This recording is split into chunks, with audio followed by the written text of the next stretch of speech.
reflections on Pope Francis. It's not so much on his life as a little bit of how to put Pope Francis into context within the church's situation, okay? Because he's been saying things that seem different than what we were used to hearing from Pope Benedict and John Paul II.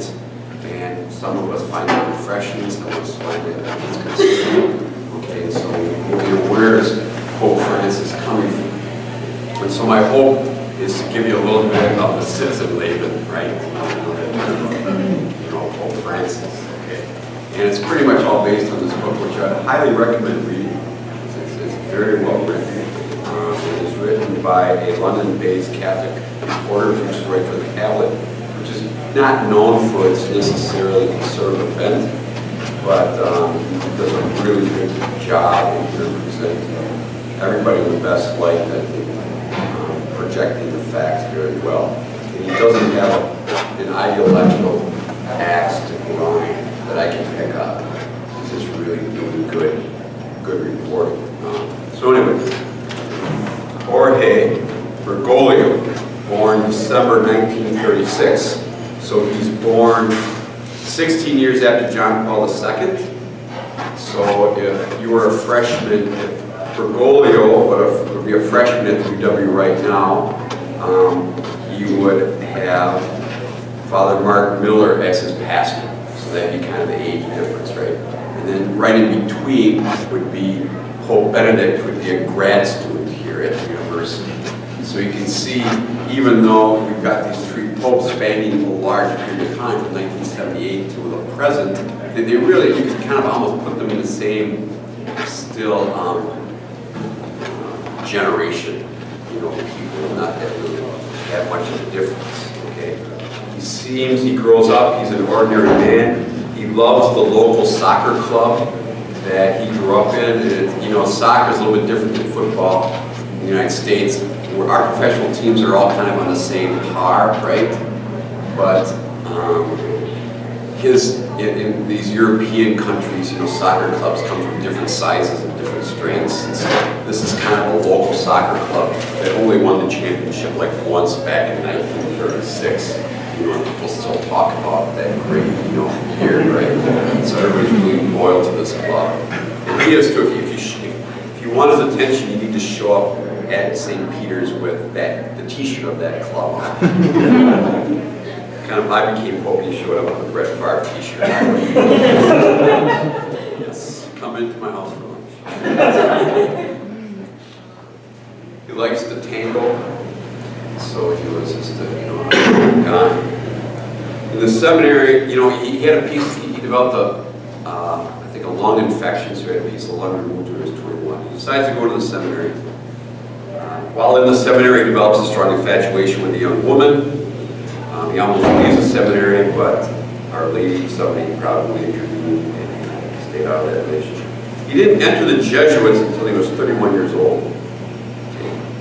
He's ordained in 1969, so he's my age. He's ordained at my age. So it's great hope for me, because he's ordained a priest at the same age I am. Of course, he had twice education at that time than I did. He is made the provincial of the Jesuits in Argentina when he's 46, made a bishop at 65. So he's not made a bishop until he's 65 years old. Most of them are retired as made a bishop, and now he becomes pope. So I'm going to talk about, during these periods, what's happening in the church, what's happening in the Jesuits, and what's happening in Argentina. I want you to know, I know just enough about all these things to be very dangerous. Okay? So you're going to have to hold this very loosely in your mind. Okay, they needed somebody to talk and they just picked me. So you just pretend we're at a bar and I'm just telling you the information that I know, and you can always just go. Anybody hear German? I love that word, doch.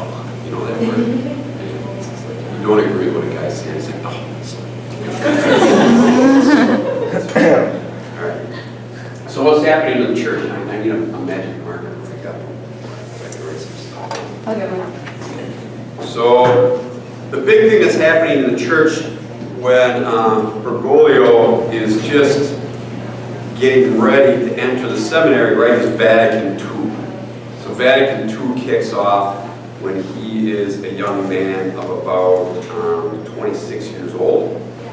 And then John the 23rd dies right away. Paul VI takes over. So just a little refresher here. So what's happening in the church is trying to resist modernity, right? And it's resisting modernity by becoming solidly ensconced in scholastic theology, which is a very, I mean, if you had to put up walls of defense, scholastic theology would be a very great place to do it, because it's based on Thomas Aquinas. It's kind of airlocked, all right? But the problem is that philosophy develops, theology develops, and you just can't stay locked in one theological philosophical system. So it's a bound, you know, no matter how thick the walls are, eventually guns are made that can break it. And so these walls are breaking down. And what happens with Vatican II is that these walls, thank you very much, these walls open up, right?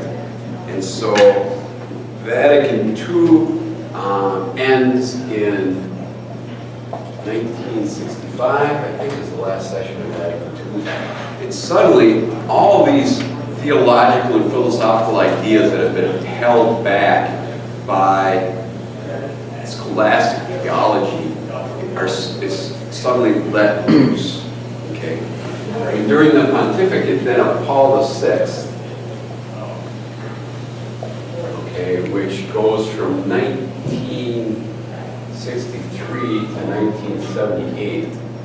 During this pontificate, all these ideas that have been held back suddenly germinate, right? And they take off.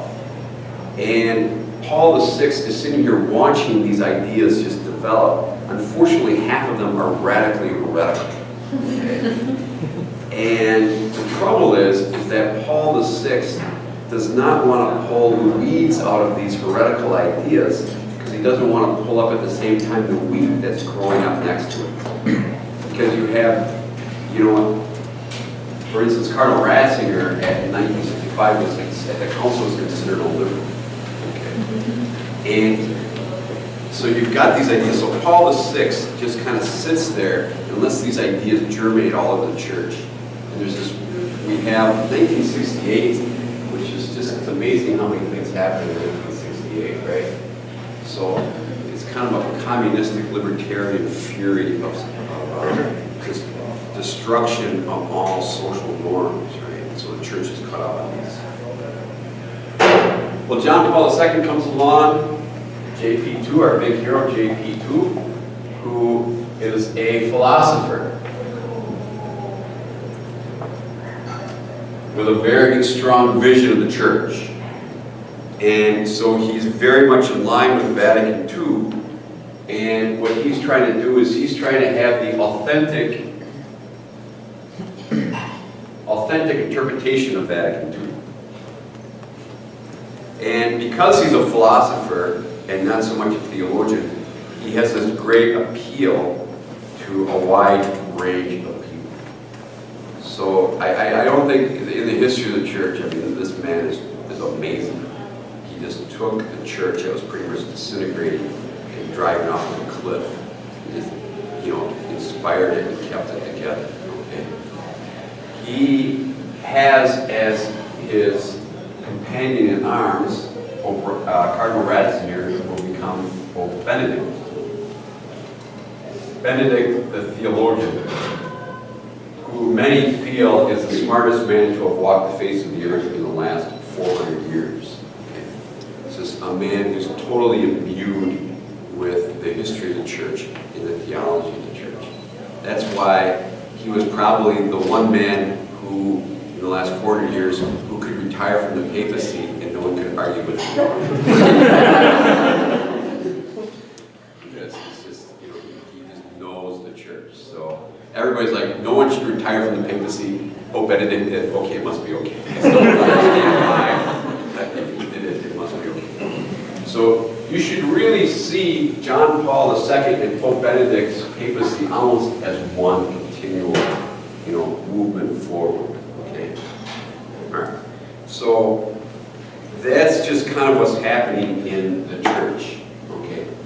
alongside this now, you've got what's happening with the Jesuits, okay, which is the strongest religious order that has ever walked the face of the earth. Maybe not the most influential.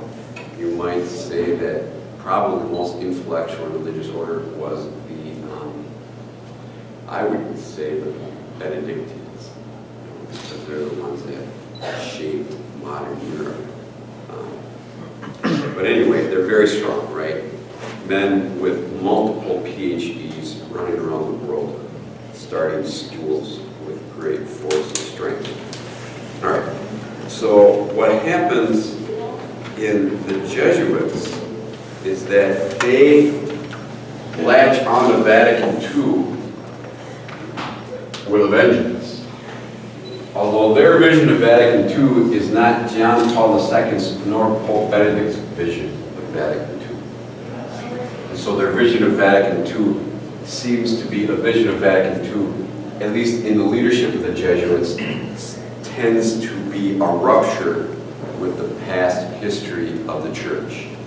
And they make a little decision as Jesuits to, in a sense, advance themselves from their key charism. Okay? What was the key charism of the Jesuits? Anybody know? What did Ignatius want? Not obedience. Let's see here, I got to write it down somewhere.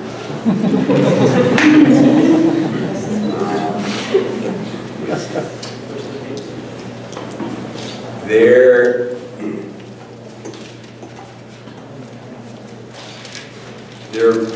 primary goal was the defense and propagation of the faith. So they were the defense and propagation of faith, because what's happening at the same time that the Jesuit order is being founded? The Reformation, right? And so the Jesuits were the order that was, and the Jesuits did a good job. You know, a king or a prince would decide to become a Protestant, two really suave and debonair, intelligent Jesuits would show up, have coffee with him over the course of 3 weeks, and he'd become Catholic again, right? So, I mean, that's a caricature, but that's exactly what happened. You know, whole areas of Europe were kept from being Protestant because of the influence of the Jesuits, right? And so, what they did is they decided at a general council in 1974 to make the Jesuit order exist for not the defense and propagation of the faith, but they said is the service of faith, of which the promotion of justice is an absolute requirement. Which doesn't sound bad, right? But you can see where it might go. The service of faith by which the promotion of justice is an absolute requirement. So the Jesuits kind of move off onto this social justice track. And in the process, they kind of abandon traditional Jesuit spirituality. And as a part of this, you know, you can just see, okay, maybe abortion is a social justice thing. Maybe contraception is, women's ordination, liberation theology, which we'll get to. All these things suddenly take on great importance within the mindset of the Jesuits, where other things start to go by the wayside. So that's what's happening with the Jesuits, and that's what's happening with the church. Okay. Great turmoil. During the 70s, the Jesuits went from an order of 30,000 men. Imagine 30,000 committed men with PhDs committed to the defense of the church. They went from 30,000 to 20,000. By a third. in the 70s. Okay. All right. So what's happening in Argentina?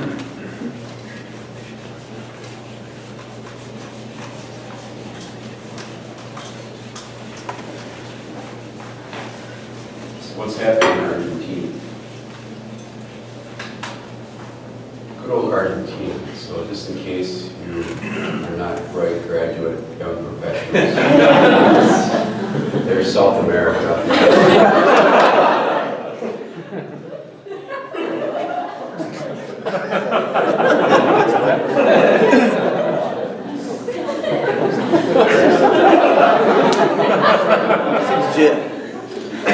There's Argentina.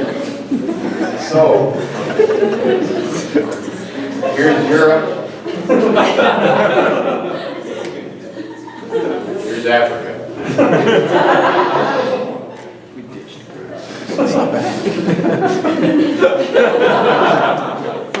Anybody know what island that is? Sicily, good, yes. Malta, actually it's more like Malta, you're right. You're both right. Right. So who settles in Argentina? Italians, yeah, so all these little Italians get on the boat. They all come down to Argentina. One of them would be Pope Francis's parents come from Argentina. So he grows up, all these Argentines. Argentina is known as of all of the countries in Latin America, Argentina is sees itself as kind of the intellectual center. Okay, it's highly, at least the priests and the bishops, they're all very well educated. Somebody was telling me about a meeting that everybody went to, all the bishops in South America, and a bishop got up to say something, and all the Argentinians objected because they said, "You're wrong," and they all had these really bright reasons why he was wrong, because they'd all gotten their PhDs, and then suddenly none of the bishops wanted to talk anymore. So anyway, what's happening in Argentina is that it is starting to develop, okay? And it's bringing in some, Western ideas. Capitalism is taking and starting to grow, okay? What happens in a culture that develops capitalism, even though as bright as a lot of the Italians were, so you got all these smart Italians here developing this capitalist culture in the midst of a native Indian population that's not quite as well educated. You get a real divergence of wealth, right? And so wealth starts to become isolated in the hands of a few, and then the economy then starts to become more unstable, right? Isn't that what happens? Is that what happens? So what happens is this guy named Juan Perón kind of comes to the fore. Juan Perón. Anybody seen the movie Evita? Yes. Okay, so Evita is based on Juan Perón's wife, Eva. He had this gorgeous, wife. And so he develops a kind of a political party that's kind of like social democratic, right? We're going to try to spread the wealth around a little bit. It's not really Marxist or communist or really even that socialistic.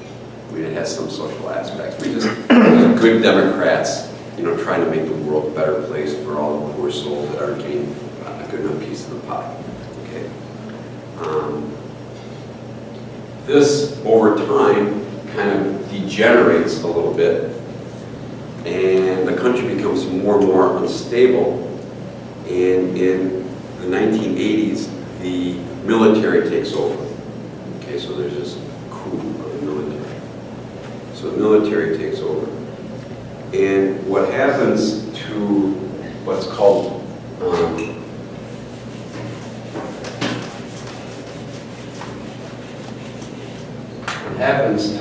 then Peronism. I've never heard this word pronounced personally, so I don't know how they pronounce it. but I'll just say Peronism, is that it starts to get mixed up with kind of Marxist liberation elements, right? And what religious order you think might get kind of mixed up in that a little bit? Jesuits. Exactly. So the Jesuits kind of get mixed up. Okay. All right. So there's this big struggle. And then, as they get more and more mixed up with Marxism, and as these people become more radicalized, and as they start to see that violence is a solution in order to promote their idea of justice, they start to kidnap people, they start to assassinate certain people that are on the sides of the military government. The military decides on its own. This all happens in the 80s, and this is what's kind of referred to as the dirty war. The dirty war. What happens in the middle of this is that the military government says that in order to, these groups, there's all different types of groups here, they're kind of loosely, everybody isn't on the same page of how they should rebel against military rule, but they're kind of all lumped together. They thought that in order to save the country from Marxism, they would have to kill 10,000 people. They'd have to lop off the heads of everybody, of all the leftists. And they thought to themselves, the people of Argentina welcomed our rule. So when the military took over, the people of Argentina welcomed it because of the decay that had happened under the leftist government that they had. And people saw the military as kind of restoring order and making things work, especially since the leftists had been a little bit against the church. And they said, well, we have the people against us, but this is a Catholic country. They've got Catholic sensibilities. There's no way they will let us kill 10,000 people. So what the government decided to do was to do it on the sly. And so what would happen is people would just suddenly disappear. And over the course of, I think 8 years or so, 13,000 guerrillas and people that were thought to be guerrillas just suddenly disappeared from the country. Okay. They would sometimes torture them to get names. They would fly them in a helicopter out over the middle of the Atlantic Ocean and just push them out of the helicopter. They just did different things just to make these people disappear. But they all got killed. Okay. So this is where Bergoglio happens to be a Jesuit. Okay. All right. I would ask for questions, but as a professor with a very thin knowledge base, I already told you everything I know. There's no sense in asking me questions. But we're getting it. All right. All right, so does it all make sense so far? Right? It's kind of floating around up there. It all kind of jives with what you know a little bit, right? Okay. So what is Bergoglio doing? Bergoglio becomes a Jesuit. He's very, very bright. He's at the top of his class. He studies very easily, and he's got a great heart for the poor and those on the margins. And because he is so bright, he is made not the superior general. He is made the provincial, thank you very much. He's made the provincial of the Jesuits in Argentina. All right. And he's made the provincial in 1973. All right. Right at the time that the Jesuits have decided that they're going to embark on this new strategy that is in some ways diametrically opposed to what Pope Benedict and John Paul II will be doing. When he took over the Jesuits, there were something like 4 men who had entered the novitiate that year. So the numbers of the Jesuits in Argentina were plummeting.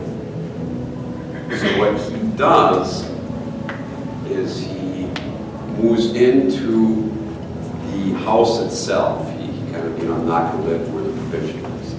He takes over the formation of the younger priests, and he starts centering them on being with the people rather than being in this kind of ivory tower type intellectual leftist argument for people. He said, I would rather be with the people than for the people. There's a lot of people that are for the people. We just want to be with the people.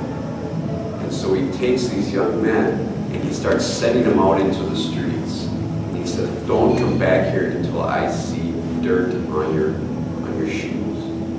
He teaches them that they should have, he teaches them the spirituality of St. Ignatius. He teaches them that they should develop the same pious practices of the people that they're with, that they should say the rosary, that they should kiss the feet of statues, and things like this. And so he gives them a real common spirituality. Because of this, because of his charism, the number of the Jesuits in Argentina just start to blossom. And he goes from something like 10 novices to 40 novices. And he's putting all this effort into this, okay? Unfortunately, there was in a part of Argentina, separate from Bergoglio, was a group of Jesuits at an institute that was called the Center for Research and Action. It was a great name. Do whatever you want in that center.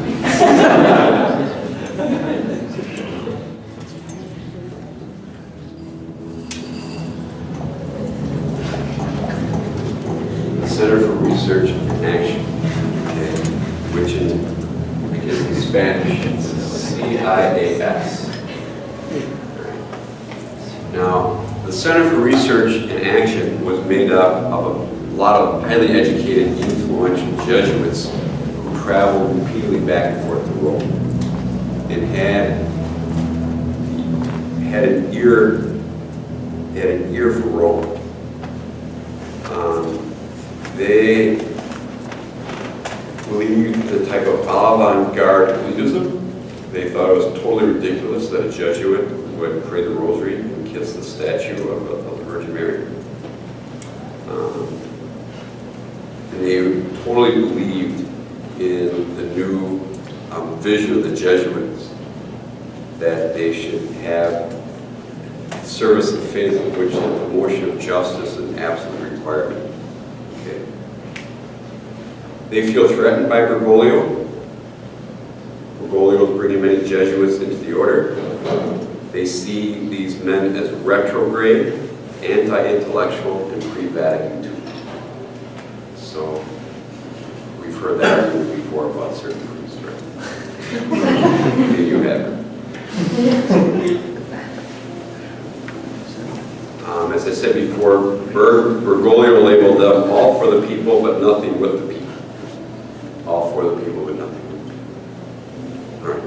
They go back to Rome, and all of a sudden, the Jesuit order, province of Argentina, is starting to be seen as the laughingstock of the rest of the Jesuits. That the whole order is just going retrograde.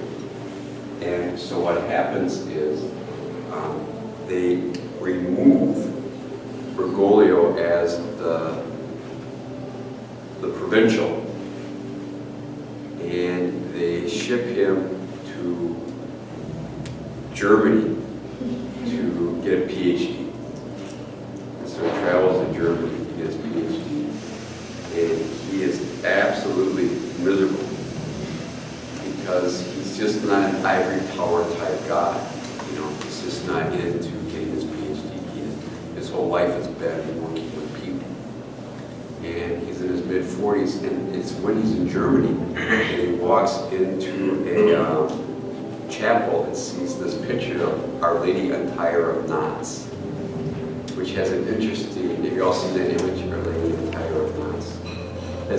What had happened is a woman had a problem in the parish priest said, well, ask Mary to untie that knot for me. And she did. And she got out of the situation, so she commissioned a painting. And the painting just shows, I think, two angels handing the Virgin Mary these two knotted cords, and the Virgin Mary is untying the knot. And so he goes to that image, he prays in front of this image in Germany, and he asks to be sent back to Argentina. And so they send him back to Argentina. But they don't know what to do with him in Argentina, because even though he doesn't have any power anymore in the Jesuit order, half of the young Jesuits under 35 all adore him as their leader and so they kind of exile him there in Argentina, and to save him, they make him bishop. So they make him co-adjutor of San Paulo. Isn't that the big city in Argentina? Buenos Aires. Buenos Aires. Yeah, I'm sorry, Buenos Aires. That's in Brazil as well. So Buenos Aires. So he becomes the co-adjutor of Buenos Aires. When he's in Buenos Aires, then he begins to, first of all, he refuses to meet with the president. Oh, I forgot a very important thing. This is, as provincial, in the 80s, there are two men who are living in the barrios who are accused of being Marxists. Okay, and he told these two men that they could no longer live in the barrios. They could work in the barrios, but they couldn't live in the barrios. Yep. What are the barrios? Barrios are these poor suburbs, that are outside of the city. And they refused. They refused to move out of the barrios, and so they stopped being Jesuits. And they were disappeared by the military. The military picked them up as being Marxists. And 6 months later, they showed up half naked on a street, tortured but still alive. And these two Jesuits blamed Bergoglio as the provincial for turning them in. But it turns out Bergoglio did turn them in. There was another comrade of theirs that turned them in. And Bergoglio worked very hard to actually get them from being killed. Right? So that's why there's a little controversy with Bergoglio during the Dirty War. Right, so Bergoglio becomes bishop. He doubles the priests that are working in the poor parts of the city. He does not move into the bishop's residence. He moves into the chancery. The chancery doesn't even have an apartment in it. He just makes an apartment in the chancery. He has to buy a little space heater to keep himself warm, because at night and during the weekends they turn off all the heat in the chancery to save money. So he cooks his own food. Gets rid of the limo. He gets rid of the limo driver. He takes the bus himself around town. He would show up at people's wakes as the archbishop, just to pray the rosary with the people, not even to lead which is really unbelievable. I mean, priests will not go to a wake unless they're leading it. That's not true. I go to a wake. But generally speaking, unless it's unheard of for priests to show up, a bishop just to show up at a wake and just sit in the back pew and just pray the rosary, just leave. There is a line there's a story that I heard personally. There's all these types of stories about a priest wanted his mom to go to confession. And his mom was just adamant, I'm never going to confession. The only way I'd go to confession is if Bergoglio would show up at my door. And it just so happened that that priest was talking to the archbishop that day, and he told him that story. And Bergoglio said, well, let's go. And he hopped just to show up, right? So already at the very beginning, you know, this thing where he would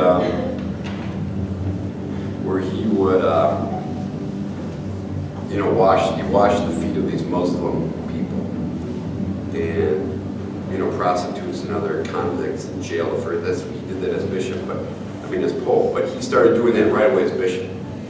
So right away as bishop, that was just his standard protocol.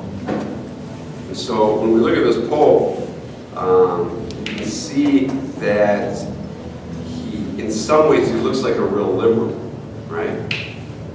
But in other ways, he's a real conservative.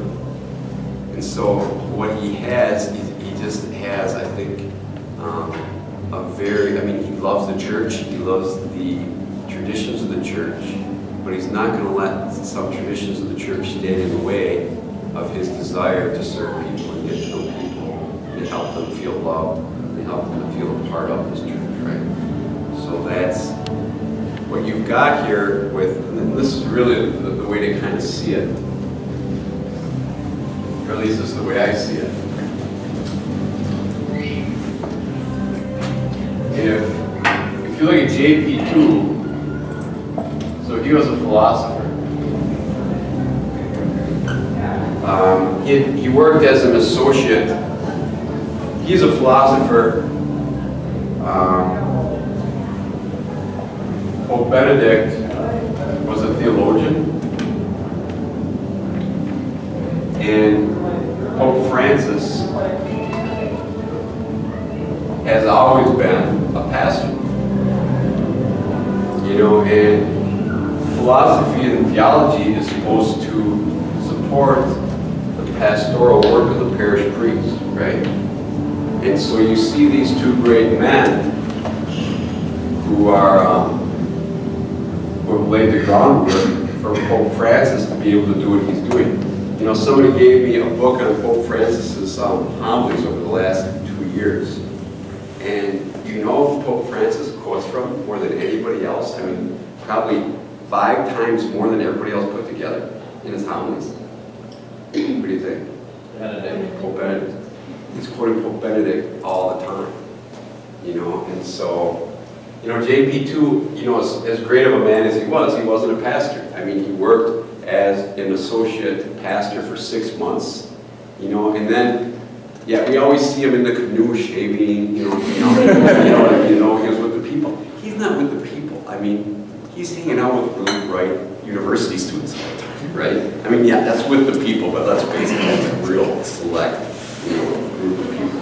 I mean, if I hung out with you guys all the time, I would not, that really wouldn't be pastoral work. You guys are easy to hang out with. You don't come with me with these weird problems over the course of 20 years. You're just too bright and young, all right?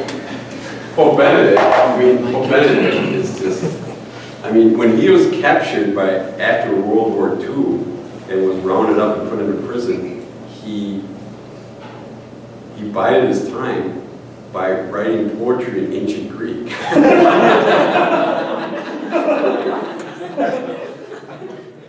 know, this is not your average human being. A very beautiful human being, but you know, Pope Francis, you know, he liked the regular soccer team. You know, he fell in love. You know, he just kind of lived this kind of really earthy life. And so that's who our great Pope is. So it's funny. We should get Father Sturberg. I was talking to Father Sturberg. Yeah, I just miss Father Sturberg so much. But he was telling me, he said when Pope Francis said that you don't have to breed like rabbits. He was like, do you remember that statement?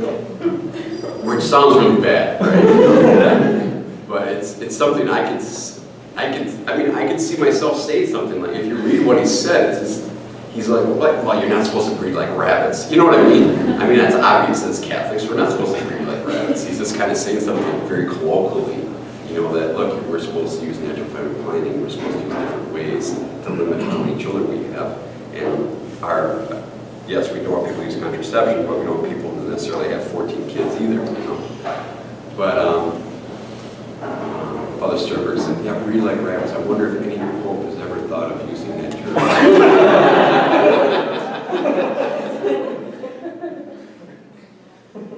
So that's the Holy Father that we have. And he seems to be,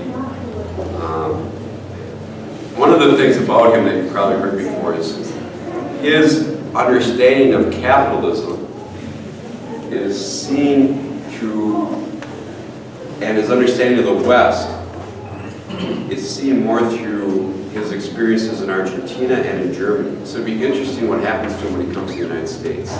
You know, when you read his encyclical on evangelization, when you see the problems that he talks about, he's not necessarily addressing the problems in the United States. Like, one of the things that he talks about is clericalism. We really don't have a lot of clericalism in the United States, okay? Because priests in the United States are not little kings, okay? In third world countries, these priests walk around, they got people that are waiting on them hand and foot. You know, whatever they say happens. They see themselves as little princes, and they're very easily removed from people. That's not the situation in the United States at all. And now, granted, it's a little easier not to be a prince in the United States because we all are equally educated, right? And so we're all, you know, when a priest gets into a parish, he's got a lot of peers in the parish. You know, when you're in a more third world country, you go into these villages, you're the only guy there that, you know, has a college education, so it's a little easier to, and people treat you, you know, they revere you. You guys revere me, but you revere me in a very healthy way. You revere me because I'm your priest, you know what I mean? But other than that, you just see me for who I am. So, anyway, the capitalism of Argentina does not work as well as it does in the United States because it tends to become kind of a crony capitalism, where those in power use their wealth to keep their wealth and to amass more wealth, where the smaller people are kind of left out, you know, very easily. Some people are saying we're kind of moving in that direction in the United States. Maybe we'll get there, I don't know. But right now, at least, and this is just throwing a field, America has exported some very bad things to other countries, but I'm telling you, one of the best things that we do export to other countries, and it's generally having a positive effect, is ethical business practices, for the most part. Business is expected to be ethical in the United States.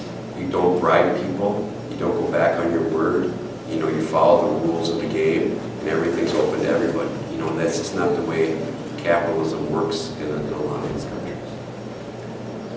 I was talking to Randy, and it's not the way it works in Kodiak Island either. All right, so as we look forward to Pope Francis, I think that we will see how the narrative goes with him. Somebody once says that once you get a narrative going in the press, it's like bamboo shoots. Whatever you do, they keep growing. And it's hard to kick back the narrative of Pope Francis and then change all these hard rules of the church, right? That's kind of the narrative that's out there. And I think in some ways it's helping us because the church had been seen mistakenly as a church of a lot of rules that looked for ways to exclude people from the church, rather than a church that's looking for ways to include people. So Pope Francis has kind of changed that mindset in a lot of people's views, and I think that's a positive thing. Some people are probably going to use Pope Francis as a way to kind of beat back, you know, some more traditional-minded people, perhaps. I don't know. But I think the Holy Spirit is really using him to make the church seen as a healer of souls and as a church that's meant to invite people into union with Jesus Christ. So, yeah, it's going to be kind of an exciting 3 years, 4 years, 5 years, however long he stays in office. See what happens. So anyway, that's my presentation on, if you want to know any more information, I would read the book. And it's too bad, I read this book and I underlined underlined, I got to give a talk on priestly poverty. So I underlined all the stuff that about priestly poverty. Okay. Any questions? Take some questions. Yes. How do you see Pope Francis' example as something that we could put in practice in our own lives? At least, I mean, let's say as grad students and professionals, anything. Okay. So how does Pope Francis' example be something that we can do? All right. So what are some of the things that Pope Francis did that seemed rather radical? What do you think would be one of the biggest as Pope? Besides washing a Muslim woman's foot, what did he do? Not living the sweet. Exactly. He moved out of the apostolic palace into the Casa Santa Maria. All right? Pope Francis rejects the opulence of the papal apartments for the humble abode of the Casa Santa Maria. Okay? To tell you the truth, if you went into the papal apartments that are built in a 16th century building, and you went to the Casa Santa Maria that was built 20 years ago, the Casa Santa and in fact,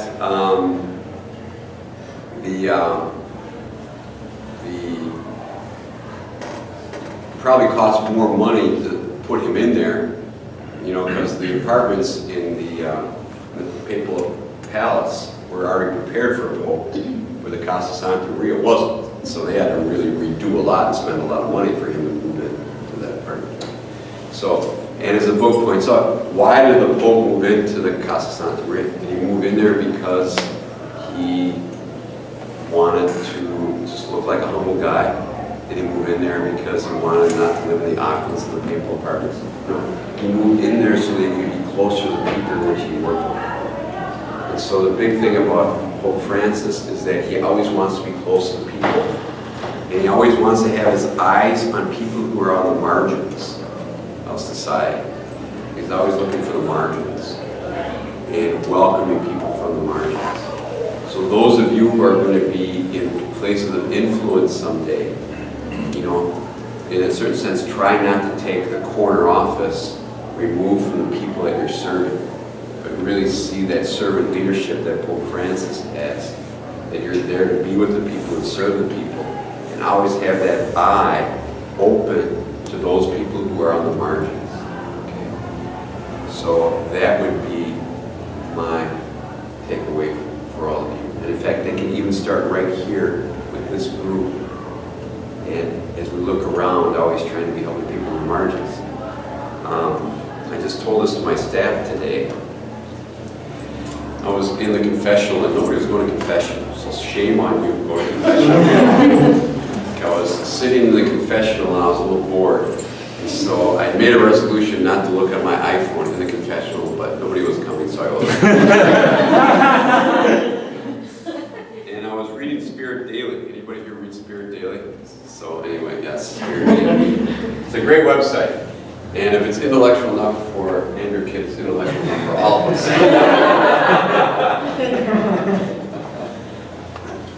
So Spirit Daily, it's got all the crazy Catholic news from around the world. It's kind of like the Catholic Drudge Report. So on Spirit Daily was this article about this bed and breakfast in Yorkshire that opened up 3 years ago and was voted by this hotel management magazine as the best place to have a room in the world. Yeah, this bed and breakfast that opened up 3 years ago, and it was voted as the best place to stay in the whole world. This bed and breakfast in Yorkshire, and it was this bed and breakfast was started 3 years ago by a couple who decided that they would run this bed and breakfast according to the rules of hospitality as laid out by Saint Benedict. And they treat everybody that shows up to this bed and breakfast as another Christ. And these people that all stay there, they just are amazed at the genuine warmth of their hospitality. And that's what makes everybody just rate this place off the charts.